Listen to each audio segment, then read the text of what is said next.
أعوذ بالله من الشيطان الرجيم. بسم الله الرحمن الرحيم. لولا إذ سمعتموه ظن المؤمنون والمؤمنات بأنفسهم خيرا وقالوا هذا إفك مبين. سورة النور 12 نمبر آیات.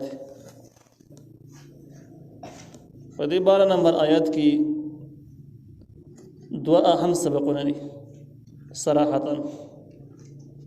او دریم سبق به اشارتا موجود دی.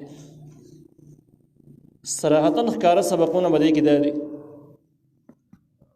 چې هغه زمانه کې چې په دغه الزام او تهمت د عبدالله ابن ابی جوړ شوی تهمت چې کوم کسانو په خوله کې واغېست او مخکې ویوړ، هغوی دپاره زبردست رټلی او هغوی دپاره زواجر د داسې کاره نه کولی، ځکه د مسلمانانو مثال یو بدن دی. یو مسلمان چې ذلیله کېږي او بېعزته کېږي، بیا خاص کر د مسلمانانو مرکزي قیادت چې د چا په لاس کې، په دې سره غونډ امت چې کوم دی هغه نسکورېږي، ذلیله کېږي، خرابېږي. نو تاسو به داسې کار کړی وی چې دغه په بل مسلمان هم د ځان ګمان کولی، صحیح ګمان هم پرې کولی، او چې کله یوه خبره مخې ته راغله د داسې ناشنا خبره ده او په هغې باندې شرعي ګواهان هم نشته دی، نو تاسو به ویلې چې کومه خبره د ګواهانو نه بغیر هغه دروغ وي، هغه به رښتیاو کې نه شمارېږي. لہذا هذا افک مبین د ښکاره دروغ دی. نو قیامته پورې سبق شو چې کوم ځای کوم تهمت محفل جوړ شو، نو د اسلامي امت شرعي ادب دا دی چې کوم ځای کې شرعي ګواهان نه او خلک قصه واوري فوري به رد کړي، ناس کسان به رد کړي چې دروغ مه وایه، که ته دا خبره کې صادقه یې ګواهان پیش کړه، ګواهان د سره نشته دی دې خبرې نه غلی شي. او اشارتاً پکې یو مضمون دا دی چې په دې ځای کې بأنفسهم پکې راغلی دی، ظن المؤمنون والمؤمنات بأنفسهم. انفس د جمع د نفس ته، نفس خپل ځان ته وایي، نو ګمان به کړی مؤمنانو سړو مؤمنانو ښځو په خپلو ځانونو باندې، دی لفظي معنی ده. او مطلب یې دا دی چې دوی به ګمان کړی په بل مسلمان باندې، په بله مسلمانه زنانه باندې به ګمان کړی وي، خو دغه بل مسلمان ته قایم مقام د خپل ځان یې وګرځه. گویا چې بل مسلمان بېعزته کول دا ځان بېعزته کول دي، او بل مسلمان باندې تهمت لګول او دا اراده لرل چې دغه عزت کمزوری شي، خراب شي، د اصل کې ځان ذلیله کول، د الله تعالی قهر او غضب کې ځان اخته کول دي. او اسلامي امت اسلامي معاشره ذلیله کول چې پای کې د کس په خپله باندې هم داخل دی، نه گویا چې د ځان خراب. نو الله تعالی وایي لولا اذ سمعتموه، ولې نو په هغه وخت چې تاسو اورېدلې وه دغه خبره چې کوم د تهمت او د الزام خبره وه. ظن المؤمنون والمؤمنات، بیا ګمان کړی مؤمنانو سړو مؤمنانو ښځو بأنفسهم په خپلو ځانونو باندې خیرا نیک، یعنی په یو بل باندې نیک ګمان کړی وي. دې ځای کې یو باریکه نقطه دا ده چې سمعتموه کې دا تومو چې دا د مخاطب لفظ دی، تاسو به ګمان کړی په دې باندې هغه وخت چې تاسو واورېدله، نو بیا به ګمان کړی مؤمنانو سړو مؤمنانو ښځو. نو اولنی لفظ د مخاطب دی، دویم د غایب دی، د مخاطب یې ذکر نه کړو. اصل کې داسې پکارو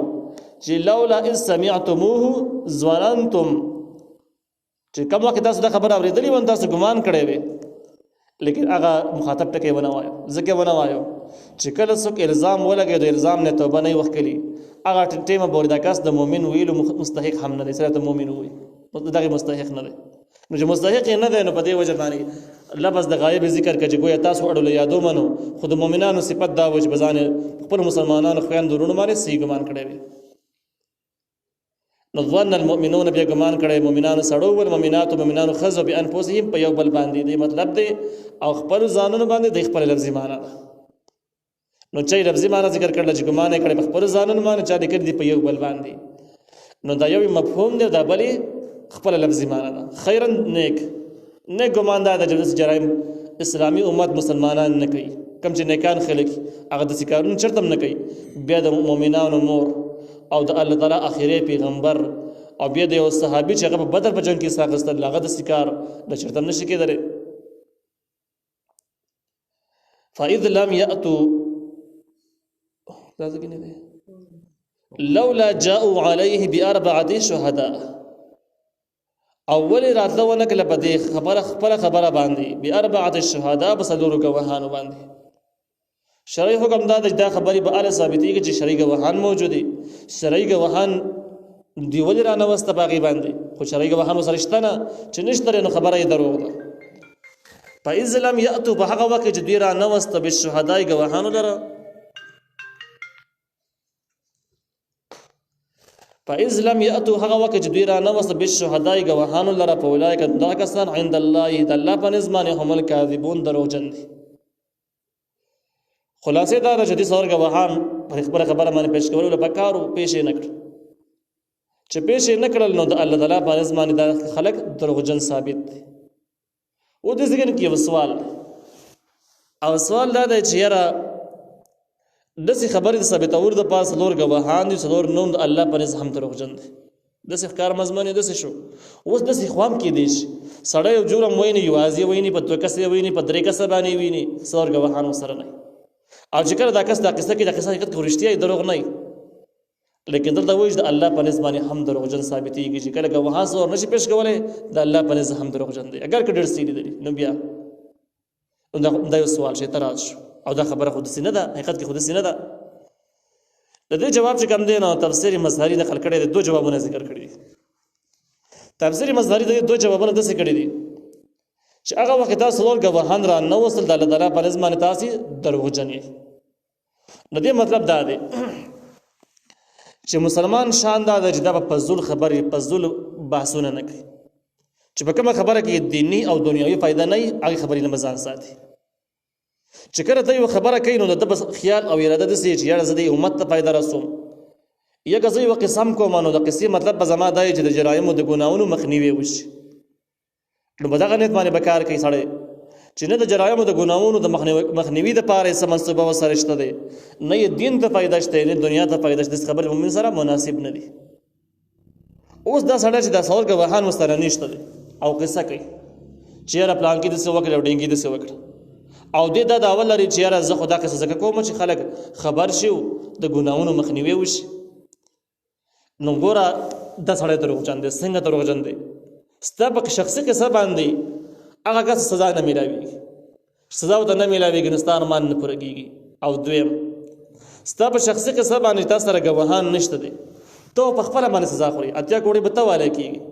نو چې ته والی کېږي او هغه ستا کم کس الزام لګي هغه ته سزا نه میلاویږي، او ته وایې چې زما د معاشرې اصلاح سوچ کړی ده چې د ګناهونو مخنیوی وشي، بیخي دروغجن یې، په دغه لاره باندې ګناهونو مخنیوی نه کېږي، دا یې طریقه نه ده. یو جواب یې دا شو.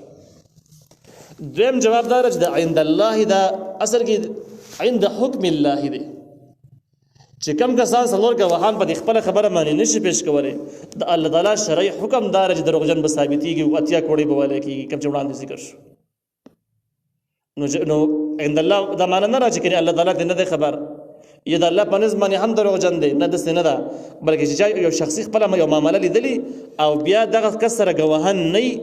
او دې داسې کار کوي چې بیا هم قصه کوي وړاندې قصه کوي، نو د الله تعالی حکم دا ده چې ګواهان ورسره نشته په دروغو کې شمار دی، حد قذف کې به والی کېږي. اصل کې د معاشرې مخکې موږ د دې حد دپاره اصول ویلي، یو دا چې دې دپاره به څلور ګواهانو معنه دا ده چې دا خبره جرم به دومره ښکاره وي چې بالکل سر عام شوی به پټېږي به نه، نو چې کم جرم پټېږي د پټېدلو امکان وي. نبی کریم صلی الله علیه وسلم حدیث مبارک دی چې چا په یو مسلمان په عیب باندې پرده واچوله، هغه چې پېښور مجرمان نه، پېښور مجرمانو حکم بدل دی، هغه ما تاسو ته وړاندې وویل چې کم پېښور مجرمي ښکاره مسلسل جرمونه کوي، نو هغې جرمونه ښکاره په ښکاره باندې بیا یې پټ نه وي، نو چې پېښور مجرم نه یو ګناه دې وشوله او چا پې پرده واچوله، الله تعالی به قیامت پر لوی او هیبتي ورځ باندې د په ګناهونو باندې پرده واچي، یعنې لوی اجر پرې میلاویږي، ثواب پرې میلاویږي، چا پې پردګي نه وي پکار. اوس د کله چې دا ګواهان پیش کولی کېږي نو دې دپاره چې د دې کس د جرمونه دومره حایي شوي دي چې څلور کسانو هم لیدلي دي، په مخامخ جرایمو کې لیدلي دي، نو ګویا چې دا یو زبردست باغي دی او یو پېښور مجرم دی. یوه خبره دا شوه. دویمه دا ده چې هغه وخت به دا کسانو سزا میلاویږي د مجرمانو ته چې شرعي نظام قایمي. اوس شرعي نظام قایم نه دی، نو چې کله شرعي نظام قایمي نو ګناهونه کول ګران کاري، ځکه د ګناهونو ټولې لارې بند دي. د شرعي حکومت اصول او فرایض دا د فحاشۍ او د بېدینۍ مخنیوی به کړی، زنانه به سر عام ښکاره ګرځېدی نه شي، مخلوط تعلیمونه، مخلوط روزګارونه، په یوه کمپنۍ کې کاروبار، په یو ځای کې چې کوم دی نو نارینه او زنانه چې د یو بل محرمان نه دي ښځه خاوند نه دي د هغې شریک یو ځای منه ژوند تېرول دا شرعاً منع دي حکومت پر دې مخنیوی کوي چې کله اسلامي نظام موجود دی د زنانو پر دې باندې به حکومت بیخي دا به د حکومت ذمهواري چې غیر شرعي انداز باندې به زنانه بهر نه ګرځي خبرې به نه کوي چغې ستوري به نه وباسي نو دا چې کله داسې ښایسته ماحول موجود وي نو په دې ماحول کې سړی بیا هم زنا کوي ګناه کوي دا ډېر زبردست مجرم دی خطرناک سړی دی اصل کې دا اسلامي معاشري د بدنامولو دپاره یو زبردست آله ده چې استعمالېږي دومره پاک ماحول خرابول او ګنده کول د دې سزا دار چې دا کس دی باقاعده سزا وار شي که شاده شده دی په کاڼو دی ویشتلی شي د معاشري توهین هم کړی دی دومره په سخته باندې ګناه کړې ده او دغه شان کې د ګناهونو سہولیات نه و ته بیا هم د ګناهونه کړي دي زبردست باغي او مجرم دی ځکه په کاڼو دی ویشتی شي او غیر شاده شده در سر کوړی دی وهلی شي خو اوس چې فرض که یو بل ته داسې معاشره موجود ده چې هغه معاشره غیر شرعي ده مخلوط تعلیمونه پکې عام دي بازارونو کې د زنانو خپل مارکیټونه دي شاپینګ سنټرې دي زنانه دغه شانته کې به دکانونه ورنوځي ګیټونه را بندوي او دکاندارانو سره ګپونه لګوي هیڅ نظام یې نشته دی که ته ورشي عدالت ته تاڼې ده چې دا کار منع دی ابوی نه مړه ده خو خود مختاري ده نو دا خو قانوني جرم نه دی زم په قانون کې خو جرم نه دی جرم په شریعت کې به جرم زم قانون کې نه دی دغه شانته کې زنانه ستر عام په حاشیانو ته لاس واچي لکه د لاهور کم لوی مرکزونه چې په ټوله دنیا کې لاهور څلورم نمبر غټ مرکز دی په دې لاره کې حرا منډۍ مشهور ځای دی په داسې حالاتو کې ځان بچ کول کافي ګران دی او د دې معاشري اصلاح کول کافي ګران دي نو په داسې ټایمونو کې چې د معاشره دومره ګنده شي او معاشره ګنده ده نو یو خدای چې خپل نفس قابو کې راوستل دا هم کافي امتحان دی درون امتحان دی معاشره خو د مخکې نه ګنده ده او چې د اوس په سزا اړو ملاوي شوی نه ده دا خبره هم لا متنه ده معلومه چې په دې کې دومره سزا ملاويږي په دې صورتونو کې چې سزا د جرم وکړو هغه ته شرعي حد نه ملاويږي هغه تعذير ورکړي کېږي اسلامي جماعت څوک موجودي اسلامي ذمہوار کس تعذير ورکول شي او تعذير چې کمینو دا د حد نه کمی نو بغټو به نشي وشتره سل کروڑی نشي والے هغه کته اندازې مطابق سزا ورکول شي او دا سزا چې څوک ورکوي دا به اسلامي حکومت ورکوي شرعي حدونه او زجرونه عام کس ورکول شي اوس په دې صورتونو کې چې د یو کس باندې څلور ګواهان نشته نو موږ ته اندازه ولګېده د جرم دا دومره سریع عام نه دومره ښکاره نه خلکو ته پته هم نه وه د یوازې لیدل یا نه د لیدلې خو بس دا د جرم یې ښکاره نه او دره برسېره کړې د معاشره خبروي د ځان له به جرایمو په نشریاتو کې دا معاون دی د ځان له نشریات کوي یا د کس ته قار دی الزام پرې لګوي چې سزاوار شي بېعزته شي او یو د اړو له قار نه دی خو پټ رازونه را څرګندوي معاشره کې ښه خپروي چې بس دا مسله عامه شي نو اسلام د داسې حدونو په دوران کې اول له داسې افواګانو مخنیوي کوي چې افواګانې بنوي او که چاته یو مسله خبره معلومه هم ده چې ګواهان نشي پیش کولی د خبرې نوم به په خوله نه اخلي البته یوه طریقې شته مخکې موږ وویل چې کله چا یو جرم یقیني لیدلی دی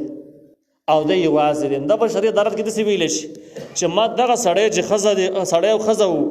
او خپل منځ کې دا رور خور نه دي محرمان نه دي ښځه او خاوند نه دي ما یوازې ولیده د زنا الزام به نه لګوي د زنا خبره به تکټ کړي او د یوازې والي خبره به وکړي چې په یوازې حالت کې ما لیدلی دي یا دا په خبرو مې لیدلی دي نو بیا په دې صورتونو کې به دغه ملزم دغه چې الزام لګولی دی د شرعي حد نه میلاویږي دا شرعي حد په هغه ټیم کې میلاویږي چې کله دا کس د زنا کلک ټیک ټاک خبره وکړي چې ما بالکل په زنا لیدلی دي او بیا ثبتولی نه شي نو بیا به دې کس ته حد قذف میلاویږي او دغه څنګه ثابت کړل نو بل ته بیا شرعي حد رجم یا سل کروڑی میلاویږي نو اوس د سړی یوازې د ګناه لیدل نو د خوښه دا د ګناه بند شي او د سره ګواهان نشته نو شرعي طریقه یې څه شوله د بشري عدالت ته ورځي قاضي ته به وایي چې د کسان ما یوازې ولیدو خبرې کول یا اسې مې ولید یوازې مې ولیدو نو قاضي به دا راوغواړي چې تاسو ښځه خاوند نه محرمان نه پردی خلک ولې مې بلکې خبرې کړي دي خپل منځ کې خبرې کړي دي ولې یوازې شوي وای د هغې تعذیر به وله ورکړي سزا به ورکړي د حد نه کمه چې څومره قاضي مناسبه ګڼله او که دی خپله ښځه ونه بیا خپله ښځه خو داسې په دې باندې تساري نه کوي ګواهان شته نه که دومره قاضي ته ووایي چې ما چا سره یوازې ولیدله هغه به تعذیر ورکړي بیا ورته ثانیه تسپینېږي په کور کې نه هغې دپاره لږ نږدې وړاندې خبره تېره شوه چې 4 شهادات بالله انه لمن الصادقین والخامسة ان لعنة الله علیه ان کان من الکاذبین دغه شان کې د لعان کومه مسله چې د خبره دغه شي هغې باندې به عمل وکړي او د لعان نه بعد به ښځه او خاوند په خپله باندې بېل شي نو اوس په دې ځایونو کې چې کله ګواهان شرعي نه دي څلور نه دي او سړی خبره وړاندې بوځي نو د کم جرم وکړو پټه ګناه یې را برسېره کړله او داسې ګناه یې را برسېره کړله چې هغه بالکل چاته معلومه نه وه ده ورله هوا ورکړه ګویا چې د ګناه په خورولو کې ده تعاون کړی دی. د دې یو مثال تاسو ته زه بلخ ویم. اکثر د موجوده سوشل میډیا کې خلک خپل پیج او یا خپل ګروپ چې کوم دی وړاندې کول غواړي چې دا خو زیات خور شي او زیات فالور پیدا کړي. د هغې دپاره یو تصویر شایع کړي چې یاره دا ښځه ده او په قرآن باندې ولاړه ده، نعوذ بالله په چپل باندې قرآن والی دی او توهین یې کړی دی، په دې باندې لعنت ووایئ او مخکې یې شیر کړي. د ده مقصد دا زما پیج مخکې شي. خو دغه شی چې څوک شیر کوي نو دا ګناهګارېږي، دې ثواب نه میلاوي، دا ګناهګارېږي. ولې ګناهګارېږي؟ دغه زنانه سړی به قرآن حرمتي بې حرمتي یا کړي یا به یې نه کړي، ځکه چې ثبوت خو پې نشته. خو یو قصه د جربې کړله او تصویر یې جوړ کړی دی، خو زه بې حرمتي یې وکړله. اوس چې قرآن بې حرمتي کړله نو دغه کافر مقصد هم دا دی چې د هر چا سترګو ته ورسېږي چې کوم مسلمانان دي د هغه زړونو ته درد ورسېږي او چې کوم نه دي چې هغې پې خوشحاله شي چې قرآن بې عزتي شوی. نو په دې حرکت کې څه فایده شته؟ ذره فایده پکې نشته، نقصان اسلام لپاره ډېر دی. دغه شان چا یوازې یو جرم لیدلی دی او هېڅ چاته معلوم نه دی او دی خورایي، نو دا سړی اصل کې د ګناهونو په نشر و اشاعت کې معاون دی، تعاون کوي، دا ښه کار نه کوي، ټیک کار نه کوي. نو که دی واقعي ګناه یې لیدلي نو دغه مخکینۍ طریقه ما وویله، که ګناه یې نه یې لیدلي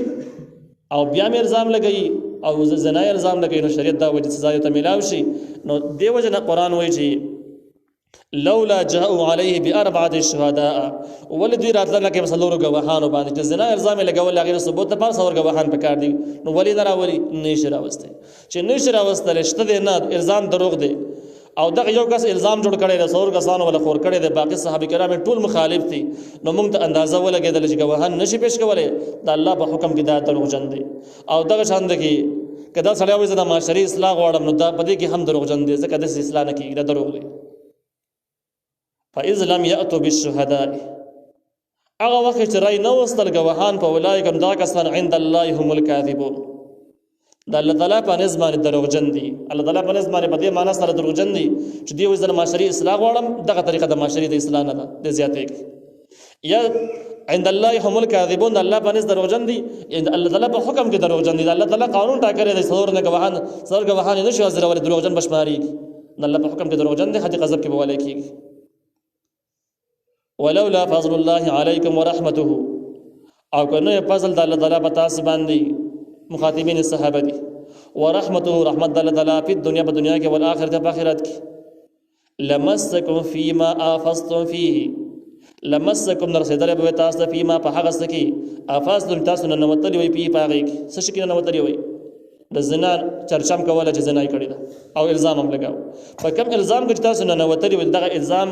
کې د نوتلو په وجه به تاسو ته رسېدلی وي عذاب عظیم، عذاب لوی. د دې مطلب دا ده چې په یو مسلمان باندې بیا د مؤمنانو مور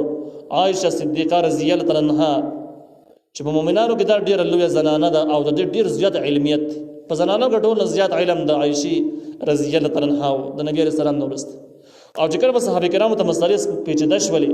هم د دې مور نه به یې تپوس کاوه چې په دې مسله کې موږ ته رهنمایي راکړه. نو عایشې رضی الله عنها به هغې رهنمایي کوله. دومره لویه زنانه باندې الزام لګول او هغه خورول